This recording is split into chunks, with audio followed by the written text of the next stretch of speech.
1장 29절부터 42절까지 말씀입니다. 44절로 나갔는데 42절까지 보겠습니다. 요한복음 1장 29절부터 42절까지의 말씀. 저와 여러분이 한 절씩 교독하도록 하겠습니다. 요한복음 1장 29절부터 42절까지의 말씀입니다. 이튿날 요한이 예수께서 자기에게 나오심을 보고 이르되 보라 세상 죄를 지고 가는 하나님의 어린 양이로다.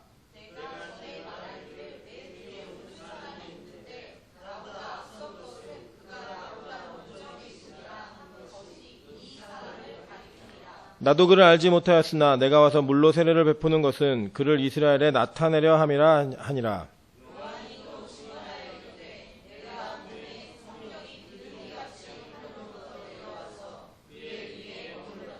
나도 그를 알지 못하였으나 나를 보내어 물로 세례를 베풀라 하신 이가 나에게 말씀하시되 성령이 내려서 누구 위에든지 머무는 것을 보거든 그가 곧 성령으로 세례를 베푸는 이인 줄을 알라 하셨기에 또 이튿날 요한이 자기 제자 중 두 사람과 함께 섰다가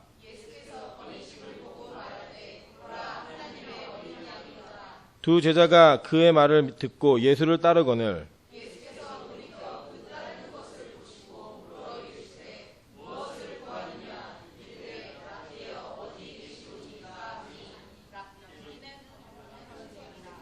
예수께서 이르시되 와서 보라. 그러므로 그들이 가서 계신 데를 보고 그날 함께 거하니 때가 10시쯤 되었더라.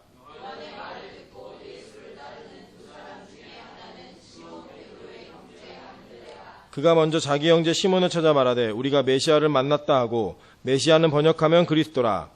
데리고 예수께 오니 예수께서 보시고 그에게 내가 요한의 아들 시몬이니 장차 게바라 아뢰라 하시니라.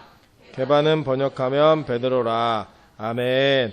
네, 오늘은 요한복음 세 번째 강의 시간입니다. 1장 29절부터 42절까지의 말씀을 가지고 진품 명품이라는 제목으로 하나님 말씀 증거하도록 하겠습니다.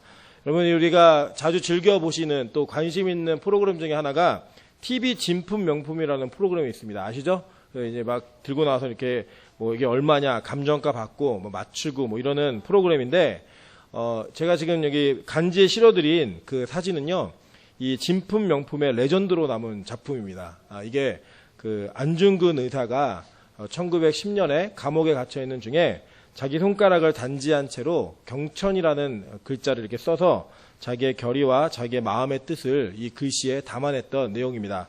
이 작품이 사실은 일본 사람이 갖고 있던 거였는데 우리나라의 승려한 분이 그걸 알고 가가지고 빚을 내갖고 그걸 사가지고 왔습니다. 지금 이제 안중근 기념관에 전시되어 있는데 그 사갖고 와가지고 이 물건을 그 TV 프로그램에 갖고 나온 적이 있습니다. 그때 감정가가 아마 굉장히 큰 사회적 이슈가 됐습니다. 감정가가 얼마가 나왔느냐? 얼마가 나왔을 것 같습니까, 여러분? 네? 예상해볼까요? 얼마가 나왔을까요? 우리도 한번 맞춰볼까요? 5천만 원, 3억, 많이 나왔죠? 빵원이 나왔습니다, 빵원. 이유가 뭐냐? 이분이 굉장히 나중에 코멘트를 잘 해주셨어요. 뭐라고 하냐면, 자신이 감히 감정할 수 없는 작품이다. 그래갖고, 제로 영원을 매겼습니다. 반대로도 재밌는 장면도 있었죠. 충무공 이순신의 후예라고 얘기하는 분이 이순신 장군의 작품이라 그래서 썼던 쪽지 같은 종이를 들고 나와서 이게 우리 집안 대대로 내려오는 가보다라고 얘기해가지고 그걸 또 한번 오픈한 적이 있습니다. 그래갖고 그건 사실 뭐 부끄러운 작품을 안 실었는데 근데 그 작품 감정이 나왔는데 나온 감정가가 1원이었습니다. 1원. 예. 그 1원짜리를 오랫동안 집에 모시고 있었던 거예요. 정말 이게 우리 집안에 가보고 대대로 물려주겠다. 반대로 이거는 정말 너무나 어마어마한 가격이어서 감히 내가 책정할 수 없는 가격이다라고 해서 이게 굉장히 큰 레전드로 남아 있습니다. 이게 뭐냐면 우리 안에는 이렇게 우리 자신이 때때로는 너무나 가치 없는 거인데도 불구하고 내가 진짜 귀중한 거라고 손에 쥐고 있는 것도 있고 반대로 너무 어마어마한 값어치가 있어서 감히 감정가를 매길 수 없는 그러한 귀한 것들도 우리 주변에 너무 많은데 우리가 그거를 모르고 살 때에도 참 많다라고 하는 이야기입니다.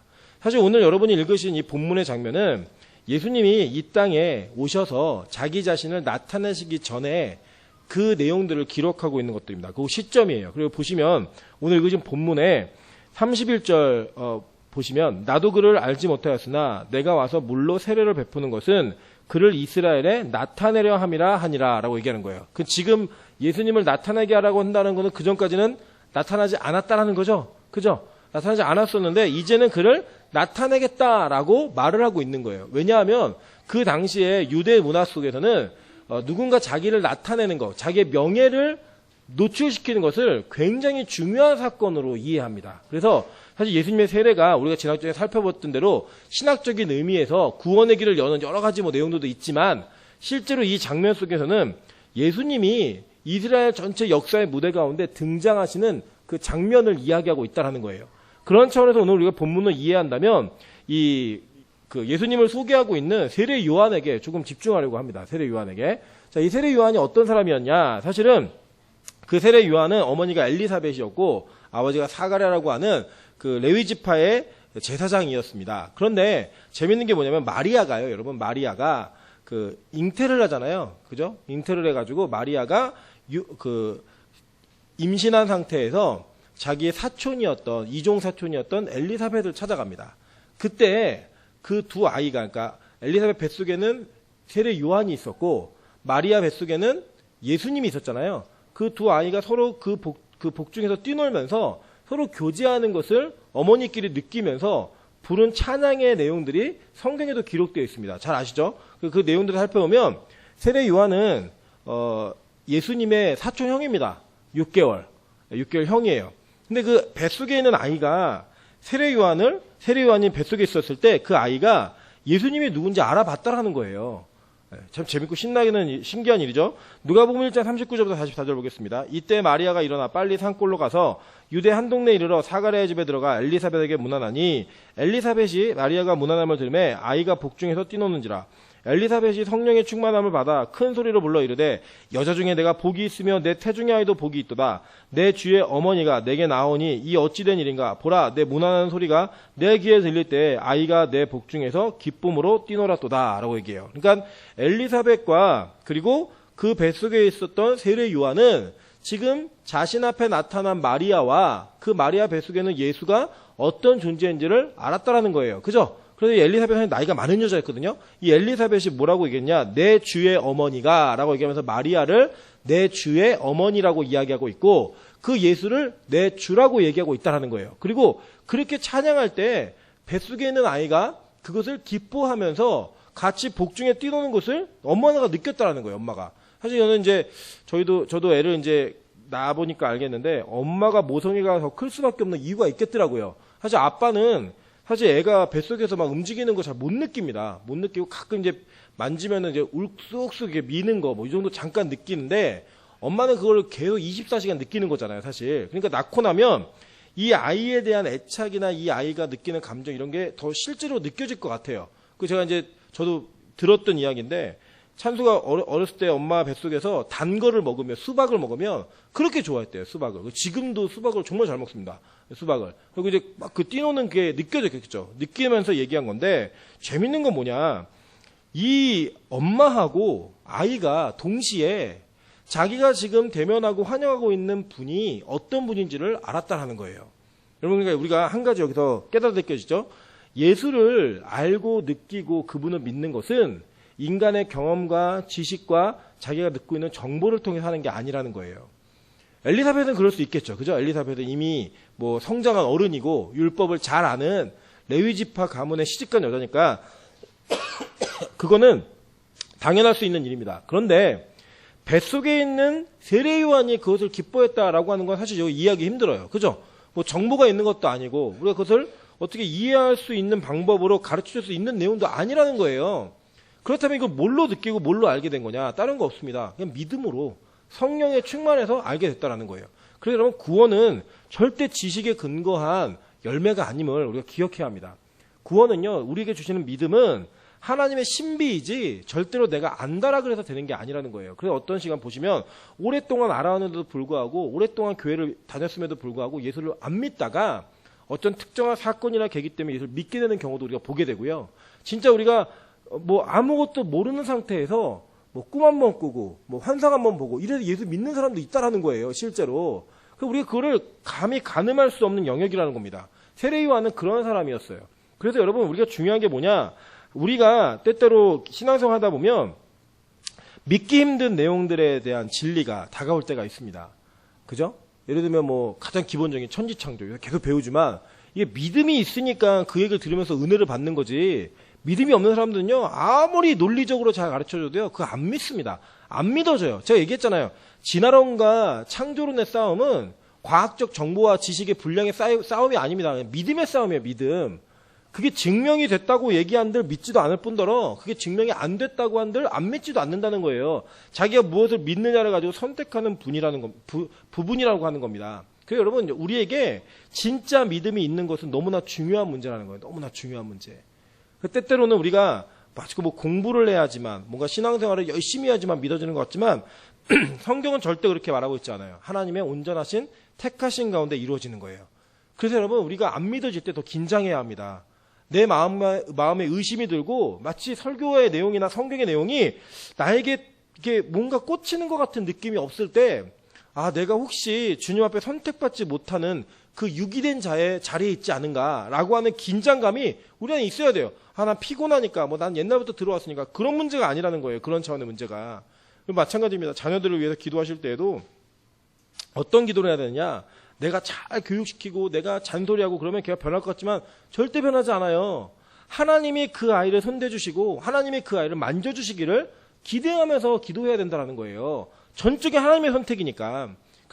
내가 지키고 내가 키우는 게 아닙니다. 하나님이 하시는 거예요. 하나님이. 우리가 그것들을 믿으면서 나아가야 된다는 거예요. 심지어는 이 아이에 대한, 그리고 이 세례 요한에 대한 이야기를 그 아버지인 사가랴가 예언하는 것이 누가복음 1장 76절부터 80절입니다. 이 아이여, 내가 지극히 높으신 이의 선지자라 일컬음을 받고 주 앞에 앞서가서 그 길을 준비하여 주의 백성에게 그 죄사함으로 말미암는 구원을 알게 하리니. 이게 얘기예요. 이게 누구냐면 아버지가 아들에게 하고 있는 이야기예요. 이는 우리 하나님의 긍휼로 인함이라. 이로써 돋는 해가 위로부터 우리에게 임하여 어둠과 죽음의 그늘에 앉은 자에게 비치고 우리 발을 평강길로 인도하시리로다 하니라. 아이가 자라며 심령이 강하여지며 이스라엘에 나타나는 날까지 어디에 있었더라? 빈들에 있으니라. 이 빈들이 에레모스라고 하는 광야에 있는 거예요. 광야에. 누가 이거 시켜서 하겠어요? 아버지가 하라 그래서 하겠어요? 아니에요. 하나님의 전적인 선택과 예정 가운데 벌어지는 일이라고 하는 겁니다. 여러분에게 어떤 직업이 있거나 소명의식이 들잖아요. 그러면 그 직업과 소명의식이 내가 선호하는 선호의 기준에서 이루어지는 게 아니라 하나님이 우리에게 부여하시는 거예요. 우리에게. 그래서 여러분, 그것을 놓고 기도하고 그 뜻을 찾아야 되는 것이 너무나 중요합니다. 방금 제가 우리 김학종 형님하고 대화하다가 공부를 하는 거는, 사실은 공부라는 것은 공부 자체의 방법론이나 이런 것보다도 공부하는 동기가 무엇인가, 그 동기가 있는 사람이 공부를 한다는 거예요. 맞는 말씀이죠. 그죠? 아무리 좋은 환경이 있어도 공부할 동기가 주어지지 않으면 절대 공부하지 않아요. 근데 공부할 동기가 주어지면 그것에 대한 집중과 공부를 하게 돼 있다라는 거예요. 그래서 마찬가지입니다, 여러분. 자녀들에게도 이렇게 키우고 성장시킬 때도 그렇고요. 저도 마찬가지예요. 청년들 얘기할 때 뭘 준비해야 되느냐, 뭘 해야 되느냐, 그런 거 얘기 잘 안 합니다. 왜 안 하냐면 그 아이가 하나님으로부터 받은 사명이 없으면 아무리 좋은 거를 제공해주고 좋은 정보를 주더라도 그 아이는 그게 자기 것으로 잡히지가 않아요. 잡히지가 않아요. 가끔 뭐래요? 공부는 얼마큼 해야 되냐고. 저는 이렇게 얘기합니다. 네 사명만큼 하면 돼. 사명이 의사면 의사가 될 만큼 공부를 하는 거예요. 그쵸? 사명이 선교사면 선교사가 될 만큼 어학 준비를 해야죠. 내가 사명이 간호사면 간호사로서의 준비가 되어야죠. 그 사명이 발견 먼저 되는 것이 중요하다는 거예요. 여러분, 그게 발견이 안 된 것은 굉장히 큰 어려움이 있습니다. 아무리 무엇을 하려고 해도 막막한 거예요. 이게 맞나 싶고 그냥 벌어먹고 살기 위해서 하는 것 같고, 그런 모습으로 살아가서는 안 된다는 거예요. 그럼 이 사명을 어떻게 발견하느냐? 그 사명은요, 하나님께서 주시는 감동으로서만 확인할 수 있는 거예요. 여러분, 예를 들어 저는 다른 거는 자세히 모르겠고요. 교회 안에서의 사명이 무엇이냐 발견한 건 너무나 쉽습니다. 성령 충만해 보면 알아요.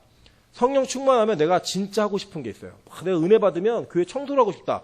청소가 사명이에요. 교회를 청소하는 것이. 이게 비하하는 차원에서 말씀드리는 게 아니라 진짜로요. 네.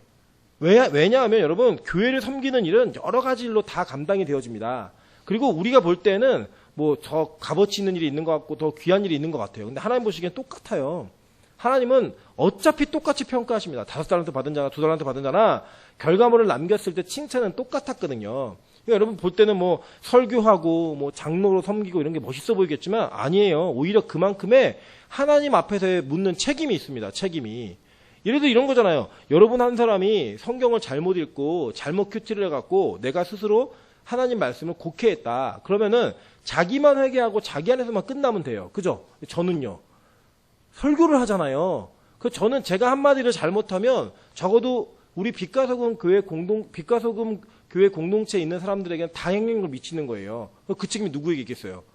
저에게 있는 거죠. 어떤 차원에서는 안 쓰는 게 더 축복일 것 같기도 해요. 제 생각에는. 근데 이게 사명이니까, 어쩔 수 없어요. 사명이니까.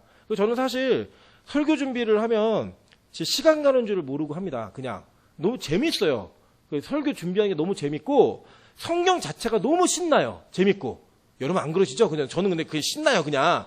그래서 그냥 이거 보고 있으면 시간 가는 줄 모르고 막 이렇게 신구약이 마저 들어가고 너무 신나고 너무 신기해요, 진짜. 무엇보다도 신기해요. 그리고 그렇게 한번 제가 머릿속에 입력한 거는 잘 지워지지가 않아요. 잘 지워지지가. 솔직히 여러분, 제가 오늘 낮에도 사과의 말씀을 드리면 성찬식을 잊어버렸어요. 여기 이게 있는데도 잊어버려가지고 시간이 그렇게 가는지도 모르고 설교하고 나니까 성찬식이 있는 거예요. 깜짝 놀라가지고 오늘 예배가 30분 정도 늦게 끝났습니다. 너무 죄송합니다. 죄송한데 잊어버려요, 진짜. 이게 말씀은 가르치고 이러다 보면 이게 너무 신나가지고 뭐가 뒤에 있는지도 다 잊어버리고 합니다. 그래서 사실은 여러분들 양해를 해주시고 제가 혹시 잃어버리는 것 같으면 뒤에서 이렇게 얘기를 해주세요. 자꾸 신호를 주시면 돼요. 신호를 막 주시면서 뭔가 이게 보게 되면은 성찬식 얘기하시면 되고, 근데 뭐 신호를 주시면 돼요.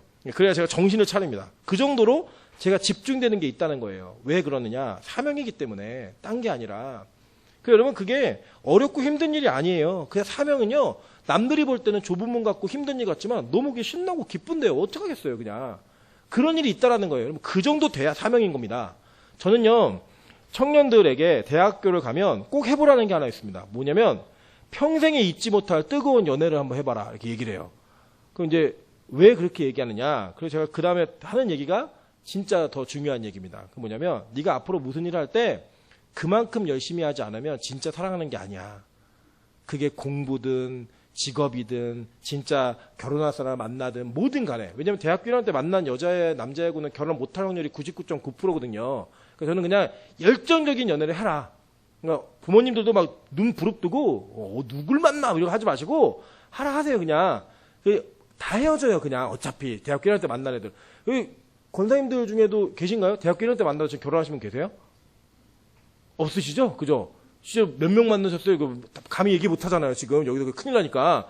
말 못할 정도의 숫자가 있은 다음에 사실 결혼을 하는 거예요. 근데 그 첫 번째 경험이 뭘 느끼게 하냐면, 진짜로 내가 무언가를 열심히 할 수 있는 그 열정을 쏟아붓게 만든다는 거예요. 뭐 지금, 저 아내가 듣긴 듣겠죠. 근데 뭐 아는 얘기니까. 제가 처음에 대학교 1학년 때 3학년 선배를 만났어요.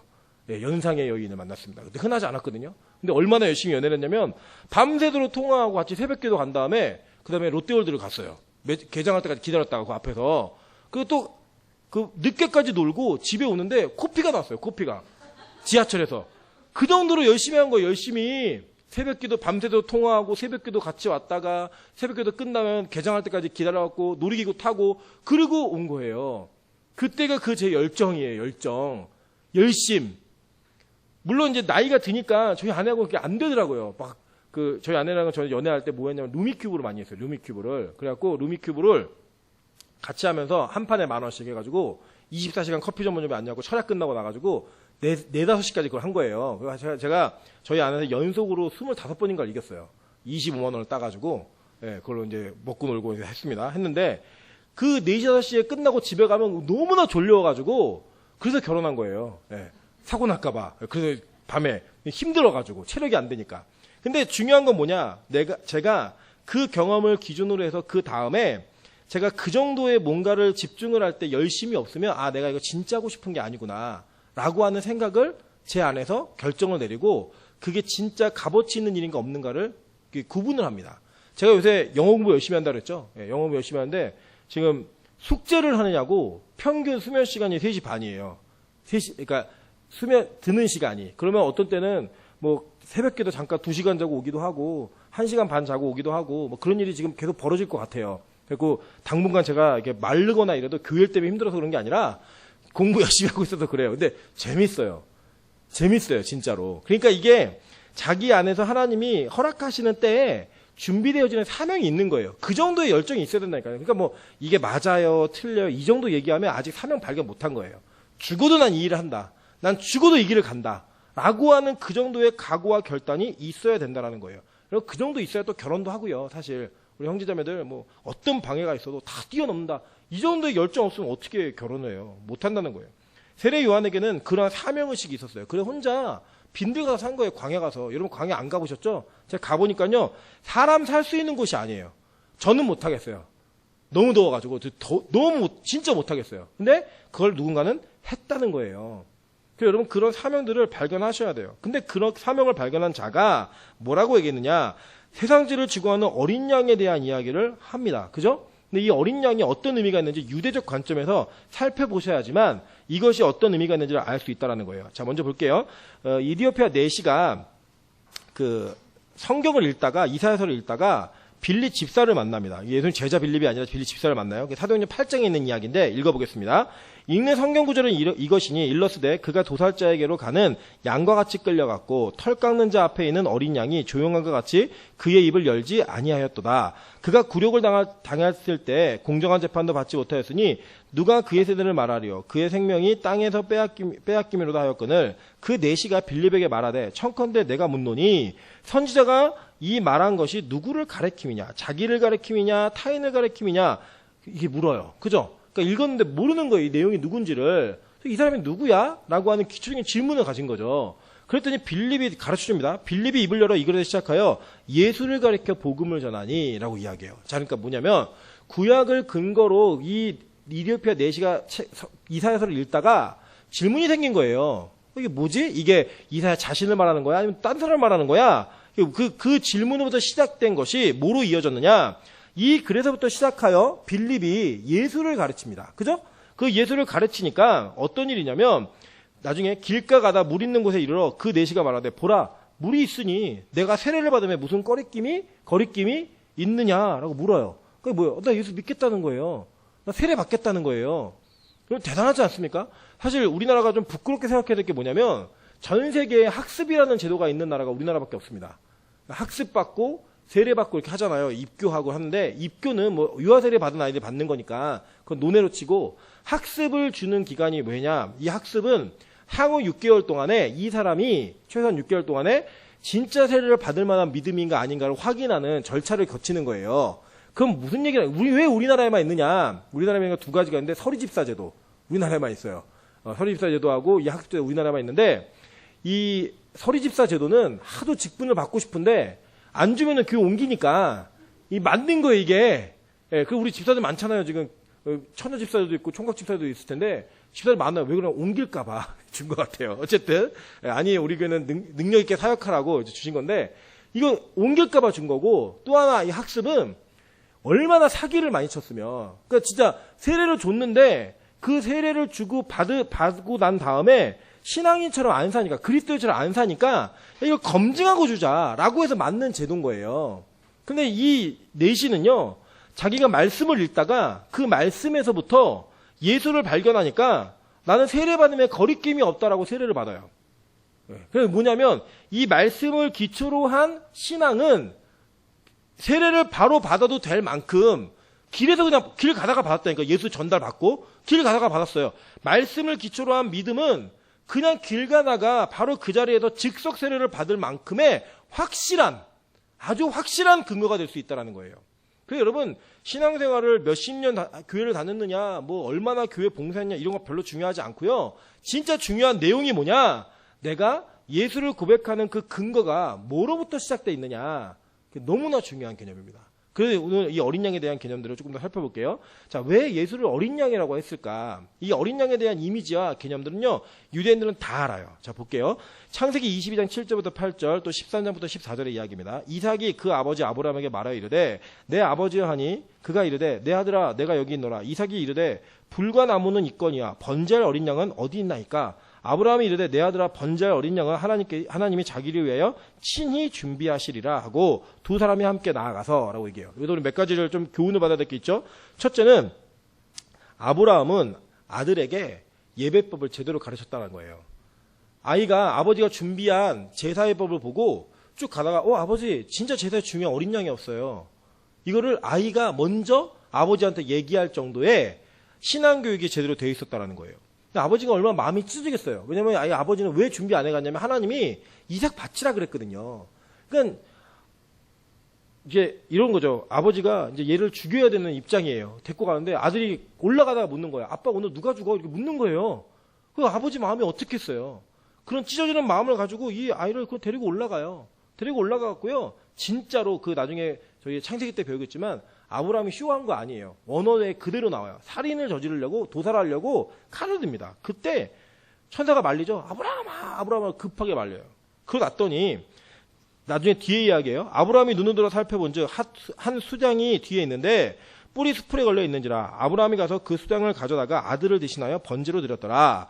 아브라함이 그 땅 이름을 여호와 이레라 하였으므로 오늘날까지 사람들이 이르기를 여호와의 산에서 준비되리라 하더라라고 얘기해요. 여러분 우리 가끔 쓸 돈이 없었는데 갑자기 돈이 딱 들어오면 여호와 이레 막 이러잖아요. 주님 준비해줬다. 여호와 이레는 그런 데다 붙이는 이야기 아니에요. 여호와 이레는요 누군가가 이삭을 대신해서 죽었던 순양의 모습처럼 우리를 대신해서 죽을 자가 예비되어 있다라고 하는 하나님의 메시아적 예언의 메시지입니다. 이거를 유대인들은 다 알고 있었던 거예요. 그래서 어린 양이라는 단어 자체가 의미하고 있는 게 단지 우리 그러잖아요. 쟤는 고양이상이야, 토끼상이야 이런 걸 얘기하는 게 아니고요. 진짜로 하나님이 준비되어 있는 사람, 친히 준비하시는 사람이 온다라는 거예요. 언젠가. 근데 그분을 지금 세례 요한이 찍어서 말하고 있는 거예요. 세상죄를 지고 하는 어린 양이다라고 말하고 있는 거예요. 마찬가지입니다. 출애굽기 12장 4절부터 6절에 보면 유월절에 어린 양을 잡는 모습이 나오죠. 볼게요. 너희는 이스라엘 온 회중에게 말하여 이르라. 이달 열흘에 너희 각자가 어린 양을 잡을지니 각 가족대로 그 식구를 위하여 어린 양을 취하되 그 어린 양에 대하여 식구가 너무 적으면 그 집의 이웃 사람과 함께 사람 수를 따라서 하나를 잡고 각 사람이 먹을 수 있는 분량에 따라서 너희 어린 양을 계산할 것이며 너희 어린 양은 흠없고 1년 된 수컷으로 하되 양이나 염소 중에 취하고 이달 곧 열 나흘날까지 간직하였다가 해질 때 이스라엘 회중에게 그 양을 잡아 그 피를 양 먹을 집 좌우 문설주와 임방에 바르고 이게 무슨 얘기인지 아시죠? 유월절을 기념하는 유월절의 어린 양인 거예요. 근데 여러분 여기서 재밌는 게 있죠? 먼저는 열흘에 그러니까 10일째 되는 날 어린 양을 잡으래요. 데리고 오래요. 데리고 오고 그리고 이 양을 언제 죽이냐면 열 나흘째 되는 날 죽이는데 인분에 맞게 우리도 고깃집 가면은 1인분에 200g 그리고 좀 비싸고 좀 많이 남기는 데는 180g, 심지어 160g짜리 집도 있더라고요. 1인분 딱 갔는데 우리가 주문하잖아요. 10명이 가가지고 5인분 주세요. 그러면 주인이 되게 싫어하잖아요. 그것처럼 하나님이 각 인분에 맞게 준비를 하라는 거예요. 하는데 그 양을 열흘째 날부터 열 나흘째까지 데리고 있으래요. 그럼 며칠 데리고 있는 거예요? 에? 계산이 그렇게 안 돼요. 10일, 11일, 12일, 13일, 14일. 그 며칠이에요? 5일을 데리고 있는 거죠. 그리고 이 양이, 그러니까 유대인들은요, 해가 지면 하루가 가는 거예요. 유대인들이 금식을 하루 한다 그러면 언제부터 하냐면 일출부터 일몰까지만 하는 거예요. 우리는 시간 맞춰서 하잖아요. 그래서 여러분 되게 재밌는 게, 이스라엘 가시면 진짜 정통 랍비들은요, 금요일 저녁이 되면 갑자기 해가 딱 지잖아요. 해가 지는 때 딱 오면은 갑자기 뒤로 걷기 시작합니다. 뒤로.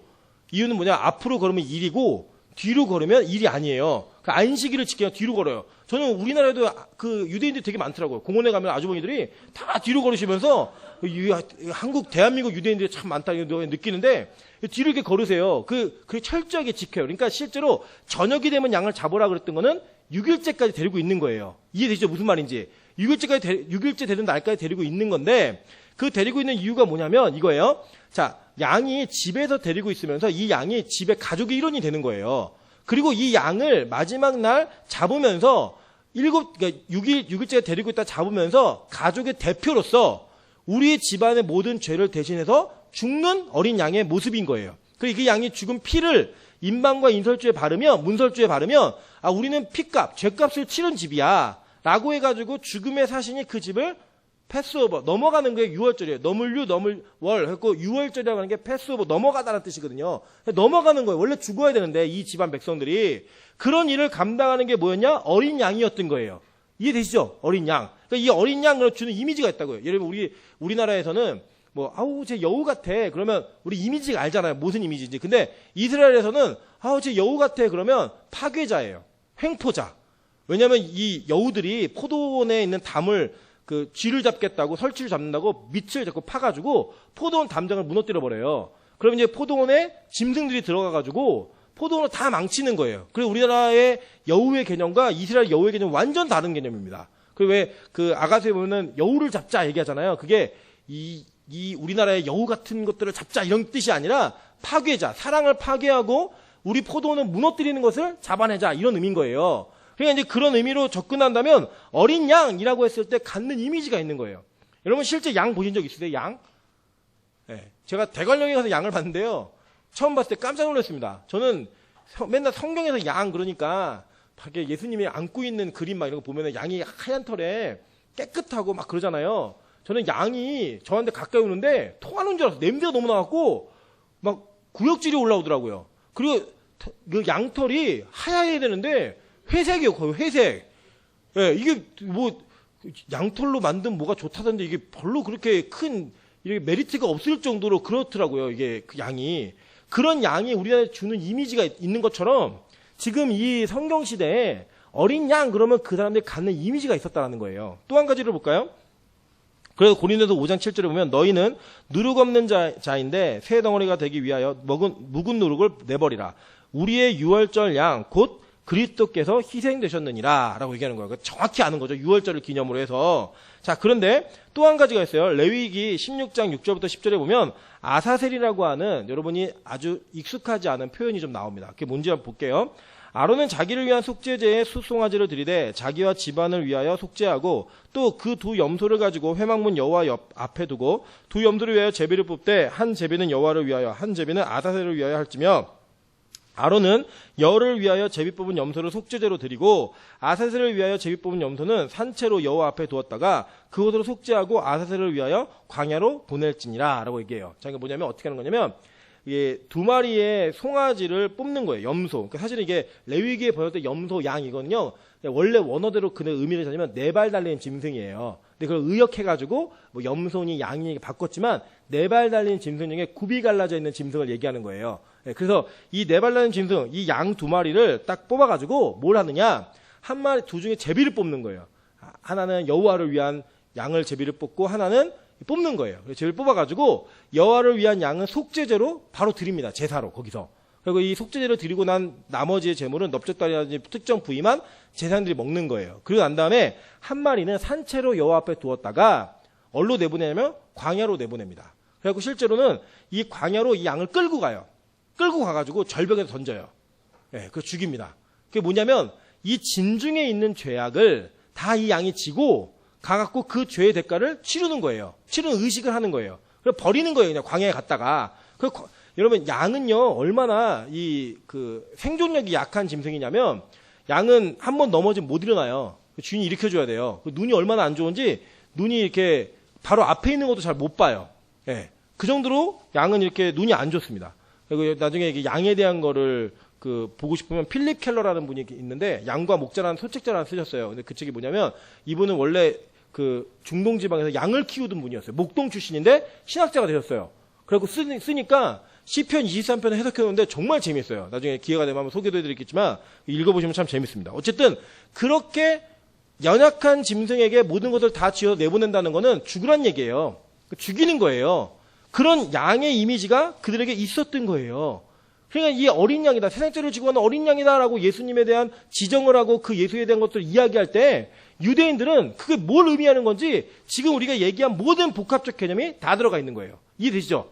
우리가 느끼는 것과 너무 다른 거죠. 뭐 양이면 뭐 고결하고 순기하고 뭐 순종 잘하고 뭐 이런 이미지잖아요. 절대 아니에요. 뭐냐면 찢겨 죽어야 되는 존재인 거예요. 반드시 죽어야 되는 존재인 거예요. 네. 그게 바로 지금 예수님에 대한 이미지였어요. 어린 양이다라고 얘기할 때. 보세요. 베드로전서 1장 19절에 오직 흠없고 점없는 어린 양 같은 그리스도의 보배로운 피로 된 것이니라. 그러니까 그 양과 피는 당연히 연결되어 있는 거예요. 그러니까 여러분 보세요. 세례 요한이 예수님이 어떤 분인지 알았다고 얘기했잖아요. 어렸을 때부터 성령에 의해서. 그 예수님이 어떤 분인지 알고 있는 그 세례 요한이 예수님을 이야기할 때 뭐라고 말했냐? 죽어야 되는 어린 양이다 라고 얘기한 거예요. 그러니까 예수가 이 땅에 오셔서 하시는 일이 뭐냐면 저와 여러분의 죄를 위해서 죽고 원래 우리가 죽어야 되는 자들을 살리는 그 직분을 감당하시는 역할을 하시기에 이 땅에 오신 거예요. 그러니까 여러분, 그런데 예수 믿으면 뭐 건강하고 돈 많이 벌고 뭐 잘 되고 성공한다 이렇게 말하는 게 한국의 토속신앙과 연결되어 있는 너무나 잘못되어진 예수에 대한 이미지인 거예요. 우리가 진품을 가품으로 만들어 사용하고 있는 거예요. 진짜 예수님의 목적, 이 땅에 오신 목적이 뭔지를 성경을 통해 알면 절대로 그렇게 복음을 전할 수 없어요. 절대로 그렇게 얘기를 할 수 없다고요. 그럼에도 불구하고 우리는 여전히 그런 것들을 기대하고 있다는 거예요. 왜요? 예수님이 누군지 모르니까. 그 예수가 누군지를 정확히 깨닫지 못했으니까. 그래서 여러분, 나와서 기도하는 기도의 제목 가운데 대부분 여러분 솔직히 말씀드리면 죄에 대한 회개, 내 죄를 용서해달라 이런 기도 도대체 얼마나 하세요? 그것보다 사실은 기도 제목 가운데 더 많은 기도는 우리 자신들을 위한, 우리 자녀들을 위한, 가정의 환경의 변화를 위한 이런 기도가 훨씬 많지 않으세요? 그렇다고 한다면 우리는 예수가 이 땅에 어떤 모습으로 오셨는지 정확히 말하고 있지 못한 자들이라는 거예요. 이해 못한 자들이라는 거예요. 그래서요, 이 눈먼 자들은요, 영적인 눈이 먼 사람들은요, 절대 예수를 알아낼 수가 없습니다. 성경은요, 오늘 여기서 뭘 얘기하고 있느냐? 요한이 제자들에게 말을 하죠. 보라, 하나님의 어린 양이다라고 얘기했어요. 또, 그죠? 제자 둘이 그걸 보고 있다가 예수를 따라요. 여기서 예수를 따르다는 37절에 나와 있는 단어가 콜로데오라는 단어인데 이 단어의 뜻이 뭐냐? 추종하다예요. 추종하다. 그럼 이게 얼마나 힘든 일이냐? 이런 거예요. 제가 이제 어제도 우리 승권사님네 결혼식장 가갖고 민호인제 결혼식 가갖고 원로 목사님네 가정하고 저하고 같이 이렇게 식사를 했어요. 저희 가정하고 식사를 하면서 이제 목사님이 지금 계속 오시잖아요. 예배를 오시는데 이제 원로 목사님들만 모여 있는데 이제 가셔가지고 교회 어디로 가냐고. 그래서 아니 우리 후임이 같이 있자 그래갖고 같이 있는다 그랬더니 놀라시더래요. 왜냐면 보통 후임자들은 목사님 계시는 거를 껄끄러워해가지고 안 오셨으면 하는 거를 이렇게 알게 모르게 직접 가서 이렇게 표현을 한대요. 그래갖고 굉장히 관계가 좀 어려워지고 또 어느 교회 실명은 얘기할 수 없지만 이 근처에 있는 교회가 후임 목사님하고 원로 목사님하고 갈등이 있어갖고 그러니까 담임 목사가 페이스북에다가 원로 목사님이 힘들어서 못하겠다고 쓰고 날랐어요, 그냥. 그리고 교회가 막 왈칵 뒤집어지는 이런 사건이 있었어요, 사실. 근처 교회에서. 목사님이 그 얘기 아셔요. 그리고 제가 그랬어요. 목사님도 안 불편하시다 그러고 저도 안 불편해요. 그래서 목사님 계신 게 너무 좋다고. 저 진짜 그래요. 저는 솔직히 말씀드리면 저는 안 좋은 걸 좋다라고는 말 못해요. 그러니까 안 좋은 걸 안 좋다라고 말은 안 하더라도 안 좋은데 좋다고 말은 못해요. 그래서 제가 그랬어요. 원로 목사님께서 자기는 이제 길이 열리거나 사역이 열리면 갈 거니까 걱정하지 말라고 그래서 목사님 걱정하지 마시고 계속 계시라고. 제가 불편하면 가시라고 얘기할 거라고. 그러니까 전혀 그런 걱정하시지 마시라고 말씀을 드렸어요. 저 진심이에요, 진짜로. 그냥 계셔도 너무 좋아요. 혹시 제가 뭐 실수를 하더라도 뒤에 감당해 주실 분이 계시잖아요. 물론 하나님도 계시지만 감당해 주실 분이 있다는 게 얼마나 큰 힘이에요? 여러분 그런 생각 안 드세요? 진짜 제가 옛날에 결혼하기 전에는요, 카드값 돌아오는 날이 되면 얼마나 마음고생 많이 했는데 이거 어떻게 막지? 어떻게 돼? 지금은요, 저희 아내가 있잖아요. 저는 그냥 감사해요, 그냥. 다 막아주시겠지. 뭐, 주님 다음 가시는 분께서 다 해결해 주시겠지. 그런 절대적 믿음이 있어요, 그냥. 그냥 행복해요, 그냥. 부담도 없고, 그냥. 말만 하면 돼요. 얼마 나왔어. 말만 하면 다 해결해 주세요. 네. 그분이 저에게는 주님 다음 가시는 분이에요. 네. 그런 분이 있으니까 마음 편하고 좋아요. 그런 솔직한 마음들 나눌 수 있어서 저는 참 좋습니다. 그리고 제가 그랬어요, 목사님께. 목사님, 제가 뭘 잘못하면 혼내주세요. 그리고 잘하면 칭찬도 좀 해주세요.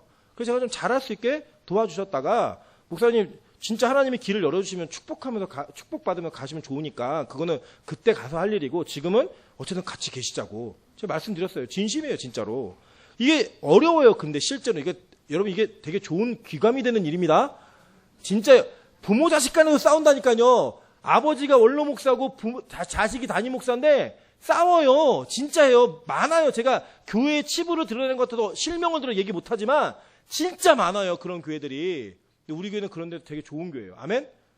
네, 아멘이에요, 여러분. 그리고 원로 목사님, 제가 오늘 주보 일부러 싫은 거는 싫지 말라 하셨는데 안 오시면 또 오해하실까봐. 제가 오지 말라고 그래서 안 오신 걸 오해하실까봐 일부러 내드린 거예요. 기도 많이 해주시고 또 이렇게 때때마다 전화도 좀 드리고 잘 챙겨주세요. 자, 그거 너무 좋아요. 근데 잘 보세요. 여기서 세례요한이 그때 어떤 사람이었냐면요. 그 당시에 바리새파와 사두개파와 SM파로 나누어져서 이스라엘의 부흥운동을 벌리는 자들이 나눠져 있었어요. 근데 그때 혜성처럼 등장한 인물이 세례요한이에요. 그 세례 요한에게 사두개인들도 바리새인들도 에센파 사람들도 다 세례를 받으러 나왔어요. 그 정도로 영향력이 있던 사람이에요. 근데 이 세례 요한이 예수님이 가시는 걸 보고 제자들에게, 자기를 따르는 제자들에게 보라 세상 죄를 지고 하는 어린 양이다 라고 얘기하니까요. 이 두 제자가 예수를 따라서 추정하면서 갔어요. 여러분 기분 좋을 것 같아요? 안 좋을 것 같아요? 에? 예를 들어 여러분 이게 뭐냐면 우리 집 단골 손님이 가게가 하나 생겨갖고 저 가게 잘하는 것 같아요. 간 거예요. 글로 아예. 이건 말도 안 되는 얘기죠. 얼마나 속상하겠어요. 그죠?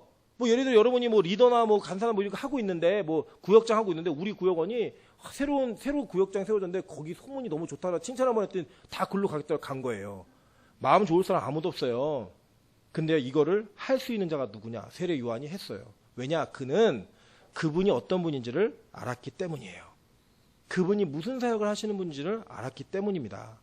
그래서 여러분 우리 그 한국 교회에는 참 목사들이 이제 보스와 리더 같은 그런 모습으로 있지만 실제 그런 건 잘못된 거예요. 우리는 오직 예수만을 쫓는 분들이에요. 교회 모든 멤버들은요, 누구만 봐야 되면 예수만 보셔야 돼요. 다른 거 아무것도 없어요. 그 예수를 보다가 같이 예수를 보는 자리에서 가는 거고, 저는 여러분보다는 그래도 성경을 더 전문적으로 연구하는 사람이니까 그 예수를 따라가는 데 있어서 더 성경적인 방법을 알려드리는 길잡이 역할을 할 뿐이지 제가 모든 걸 주장하는 사람이 아니라는 거예요. 그래서 그 과정을 통해 여러분이 보셔야 될 게 뭐냐? 진짜 예수가 어떤 분인지를 만나시면 돼요. 그러니까 여러분이 설교를 들으시면서도 목사가 설교 어떻게 했나 이런 거 생각하지 마시고요. 설교가 끝나고 난 다음에 와 임철 목사가 진짜 말 많어 이런 거 남으시면 안 되고 임철 목사가 전해준 예수가 남으셔야 돼요. 아시겠죠? 그 예수를 기억하셔야 되는 거예요. 예수를. 그 메시지에 집중하셔야 돼요. 메시지에. 그래서 진짜 가버렸어요. 가버렸는데 심지어 뭐라고 하냐면 다른 성경을 보면 예수는 흥하여야 되고 나는 쇠하여야 된다. 이걸 얘기하는 게 세례 요한이었다고요. 그러니까 여러분 교회 안에서 집중받는 사람 아무도 없어요. 그냥 우리는 다 쇠하여야 되고 누구만 빛나야 돼요? 예수만 빛나야 돼요. 그거 하는 게 우리의 사명인 거예요. 우리의 사명. 이 눈먼 자들은 이걸 몰라요. 눈뜬 자들은 그걸 따라가고요. 그게 복음입니다. 보실까요? 자, 마태복음 13장 13절 볼게요. 그러므로 내가 그들의 비유로 말하는 것을 그들이 보아도 보지 못하며 들어도 듣지 못하며 깨닫지 못함이니라. 이사야 예언이 그들에게 이루어졌으니 일렀으되 너희가 듣기는 들어도 깨닫지 못할 것이요 보기는 보아도 알지 못하리라. 이 백성들의 마음이 완악하여져서 그 귀는 듣기에 둔하고 눈은 감았으니 이는 눈으로 보고 귀로 듣고 마음으로 깨달아 돌이켜 내게 고침을 받을까 두려워함이라 하였느니라. 그러나 너희는 눈으로 봄으로 너희 귀는 들음으로 복이 있도다. 내가 진실로 너희에게 이르노니 많은 선지자와 의인이 너희가 보는 것들을 보고자 하여도 보지 못하였고 너희가 듣는 것들을 듣고자 하여도 듣지 못하였느니라 라고 얘기해요. 여러분 사실 저는 아마 제가 자부하기로는 대한민국에서 설교가 긴 목사로 따지면은 뭐 열 손가락 안에 든다고 저는 생각합니다. 요새 이렇게 설교하는 사람이 없으니까 들어요. 저는 제가 이제 좀 조절하고 고쳐갈게요. 고쳐가는데 중요한 건 이거예요. 많이 얘기해도 적게 얘기해도 들릴 사람에겐 들려야 됩니다. 안 들리시잖아요? 그러면 무언가 내 영적 상태에 큰 문제가 있는 거예요. 진짜예요. 왜냐하면 적어도 저는 설교를 할 때 90% 이상이 성경 이야기만 합니다.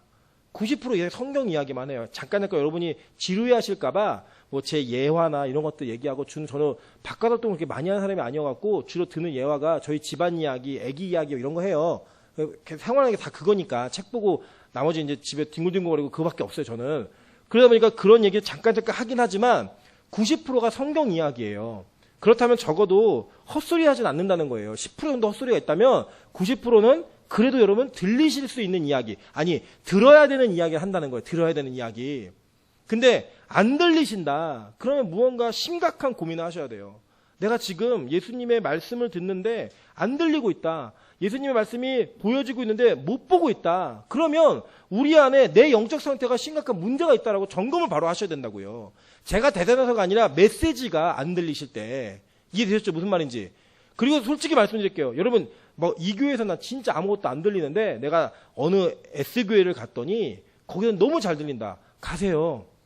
여러분이 살아야죠. 여러분 우리 교회 사람 붙들고 이러는 교회로 전 만들고 싶지 않아요. 진짜 영원히 사는 교회가 됐으면 좋겠고 저 아닌 다른 설교자를 통해 살 수 있다면 가셔도 돼요. 그거는 잘못된 게 아니에요. 가는 사람 비난하지도 마세요. 영원히 먼저 살아야죠. 무슨 일이 있어도. 그런데 그런 마음으로 우리가 사람들을 대하지 못한다는 거예요. 내 제자, 내 사람, 내 거. 제가 경험 말씀드렸잖아요. 이 교회에 딱 그 청빈 이야기 나왔을 때 제가 오면 따라오겠다고 하는 인원이 20명이 넘었어요. 근데 하나님이요, 제가 기다리는 그 시간 동안에 하나님 다 정리시켜요. 다.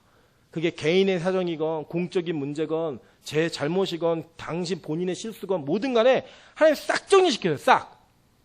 진짜로요. 그리고 딱 저희 가정 오게 했어요. 그리고 전혀 생각지도 않은 애가 여기 오고 있어요. 지금 아시죠? 안양에서부터 꿈도 안 꿨어요. 그냥. 예, 본인이 안양에서 신앙을 잘하고 있다 그러니까 잘하라 그러는데 근데 알고 봤더니 교회도 잘 안 나오고 있어갖고 와 그랬더니 올해가 아니거든요.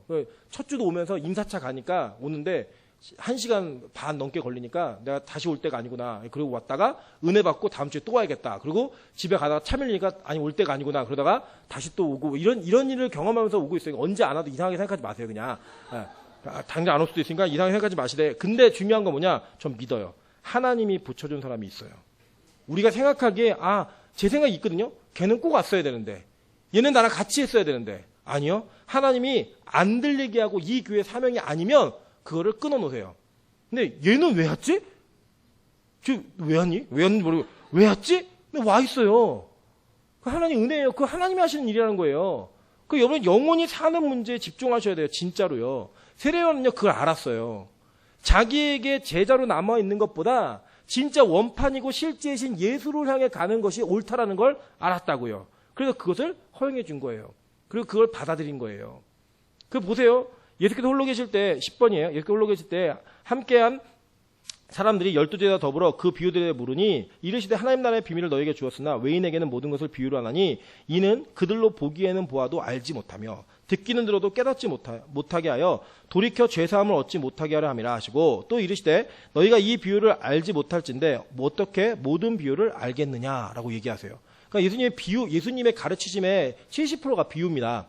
그 비유를 얘기하신 이유가 뭐냐면 알 사람들에게는 정확히 깨닫게 하고 모를 사람들에게는 완전 모르게 하시기 위해서 이 비유를 사용하셨어요. 이 내용을 보시면.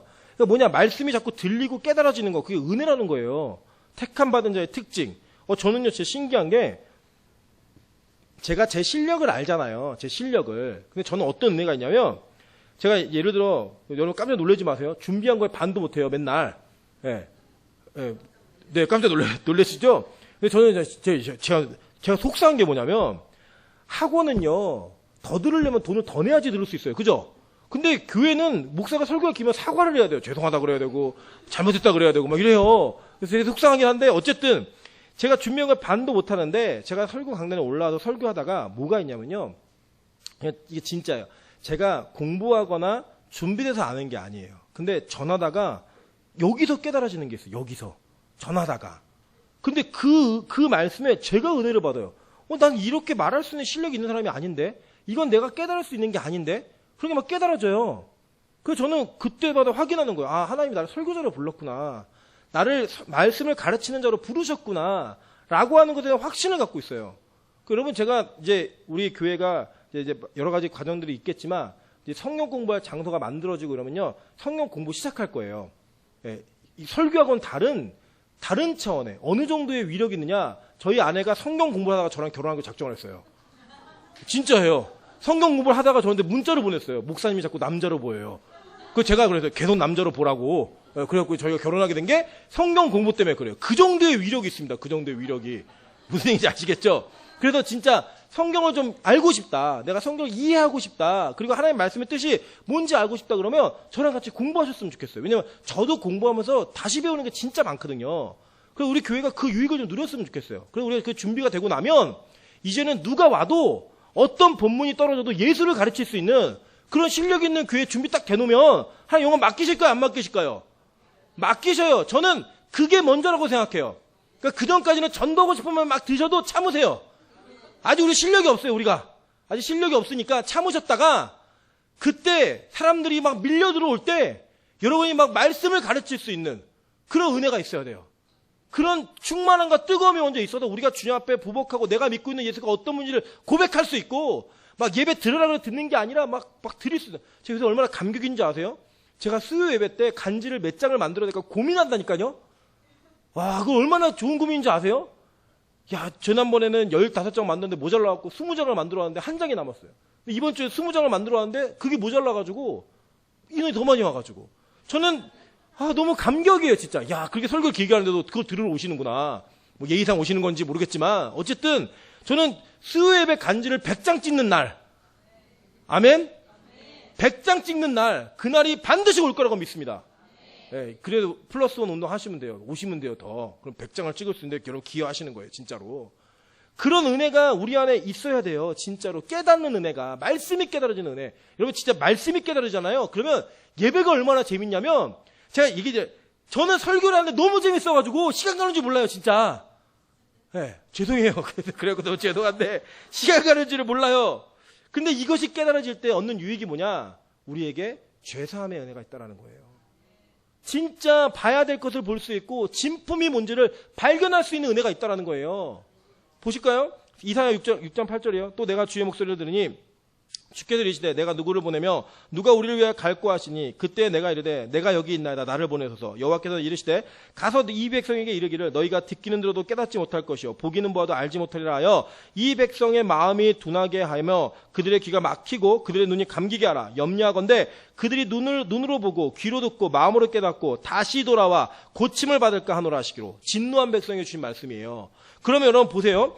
눈이 감기지 않고 귀가 열리고 마음이 둔하지 않고 유연해지고 그러면은 눈으로 보고 귀로 듣고 마음으로 깨달으면 돌아와서 고침 받는다는 이야기죠. 그죠? 그러니까 들리는 자에게는 고침 받는 역사가 있다는 거예요. 저는 전하는 자나 듣는 자 우리 모두가 말씀을 듣고 말씀을 전하다가 고쳐지는 은혜가 있기를 주님의 이름으로 축원합니다.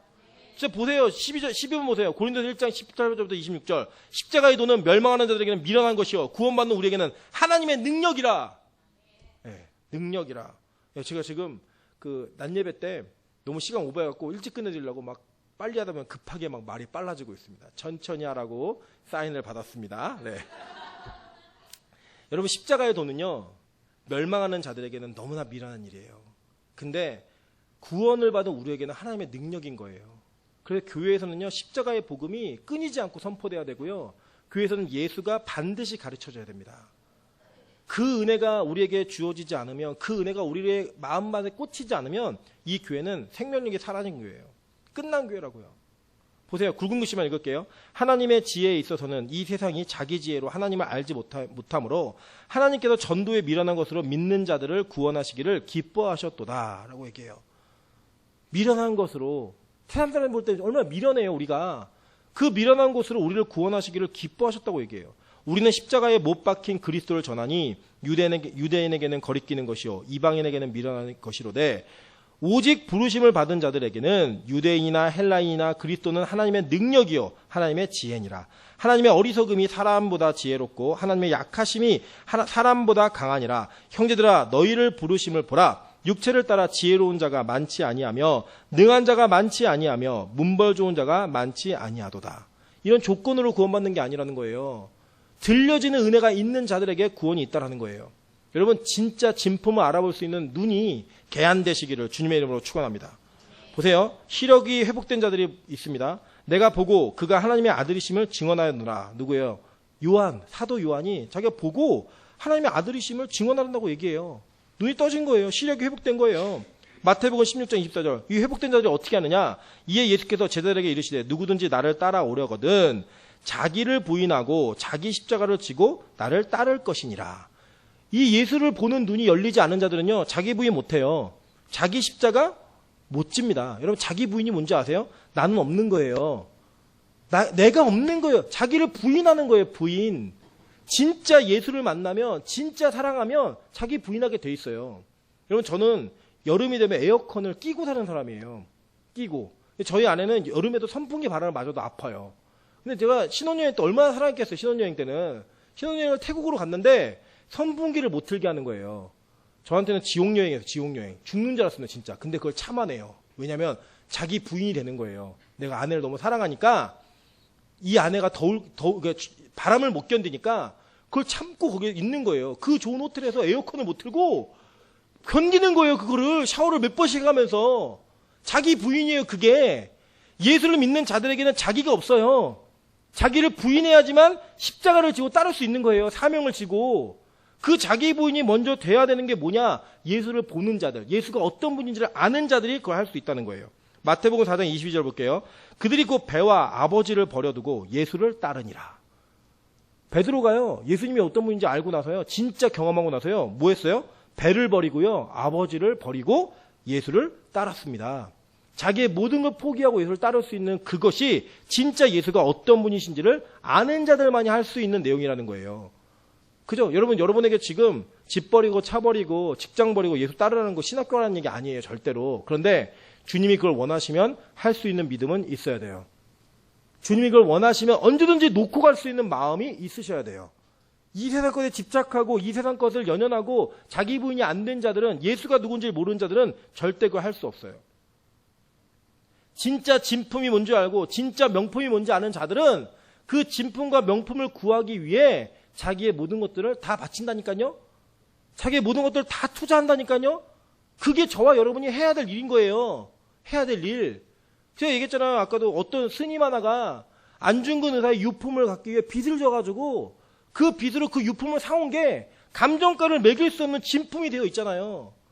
그런 것처럼 우리가 예수를 만나면 우리가 모든 것을 다 팔아서, 우리 그 어린이 동요 있잖아요. 어린이 찬송가에 천국은 마치 밭에 감춰진 부와 집 팔고 땅 팔고 냉장고 팔아 기어이 그 밭을 사고 말 거야.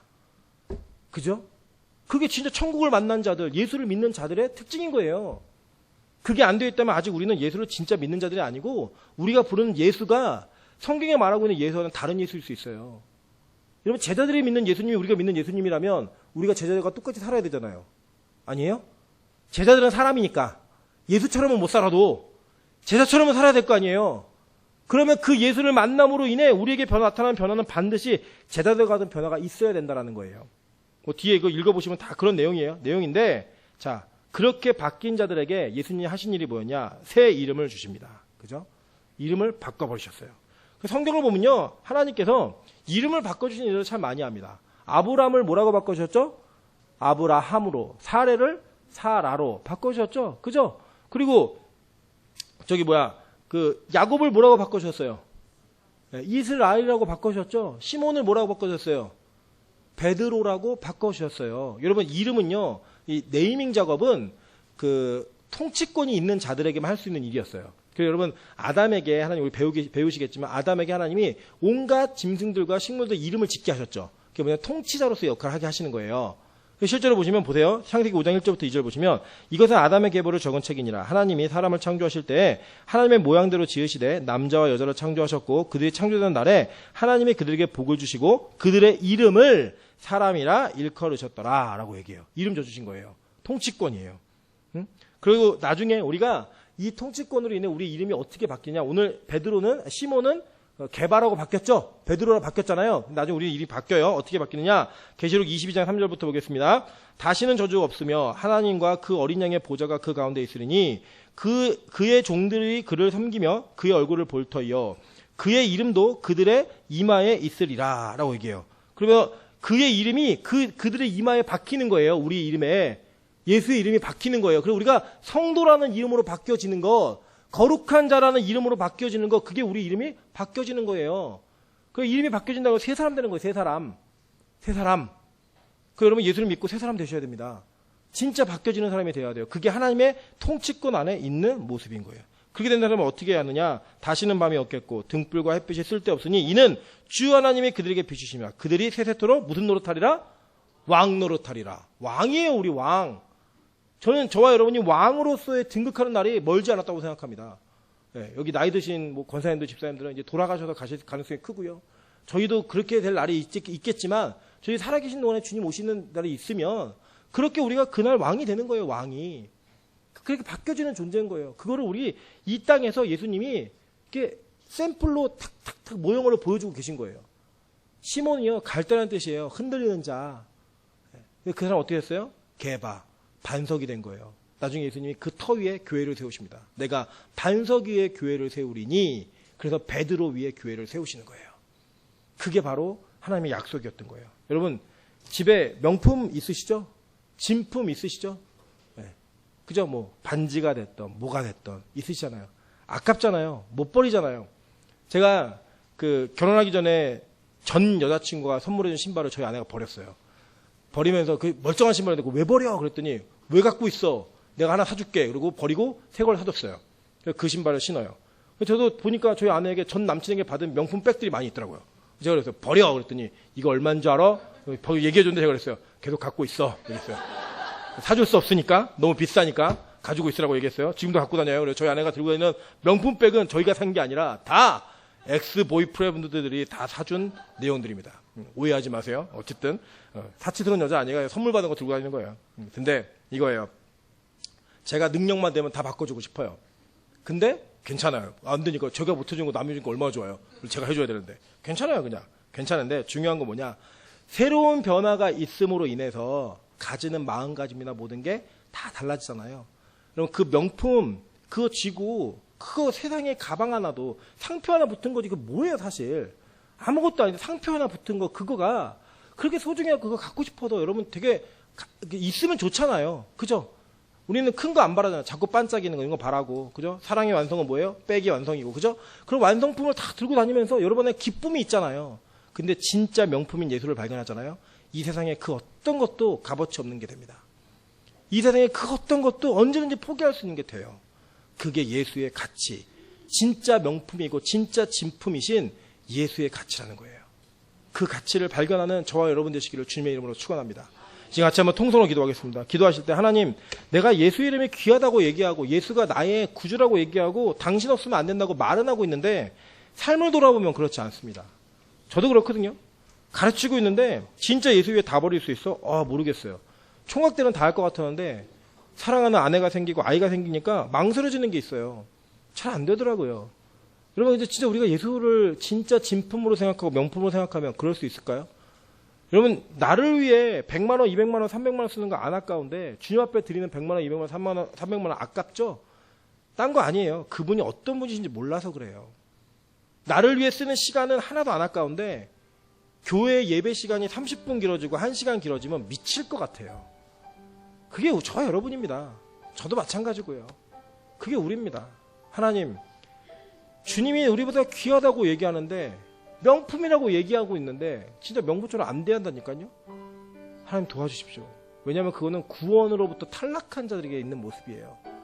하나님, 진짜 구원받는 자 되고 싶습니다. 진짜 예수를 붙드는 자가 되고 싶습니다. 우리 주여 한번 크게 외치네 통솔 같이 한번 기도하겠습니다.